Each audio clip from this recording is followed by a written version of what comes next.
Subscribe कीजिए YouTube channel को, साथ ही बेल आइकन को दबा के घंटी वाले बटन को ऑल करें ताकि नए नए कॉमेडी वीडियो आप तक पहुंचते रहे।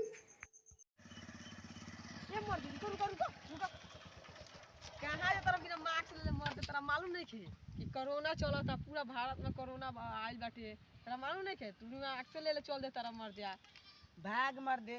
तू हमनी के क्या समझात रहा? हमनी के अमीर घर के लड़का हैं सब। अगर हमनी के कोरोना होई नु तो 1 मिनट में पैसा दे के ठीक हो जाए सब। पूरा डॉक्टर के खरीद लेम, जानता रह। तू अपन सोचा अपन कि अगर तारा घर में केहू नो परिवार के अगर कोरोना हो जाओ तो एगो टैबलेटो किने के पैसा जूरी हो। चलल बड़ा हमरा के नसीहत देवे, चला हटा।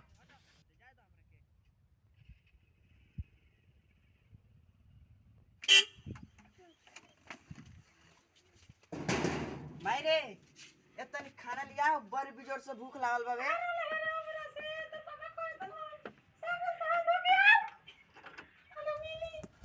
ठीक बा जो ते खाना कार तल हम आ तनी साबुन सान धोके। ठीक बा की जे हो तने दूर हाथ धोबे ए जे बैठ जे तनी माई आइनु त कह देम कि माई रे हाथ उकर धो ले बनी। ले खा ले।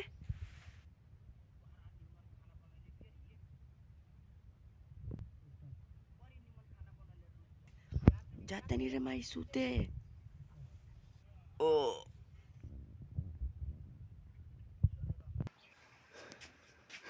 मायरे हमर सांस फूलता।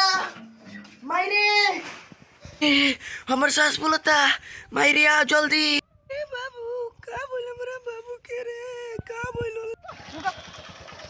कहाँ जा? तेरा बिना मास्क ले मर दे, तेरा मालूम नहीं थे कि कोरोना चला था पूरा भारत में। कोरोना आयल बाटे, तेरा मालूम नहीं थे? तू एक्शन ले चल दे, तेरा मर जा भाग मर दे। तू हमनी के क्या समझात रहा? हमनी के अमीर घर के लड़का हैं सब। अगर हमनी के कोरोना होई नु तो 1 मिनट में पैसा दे के ठीक हो जाए सब। पूरा डॉक्टर के खरीद लेम, जानता रह।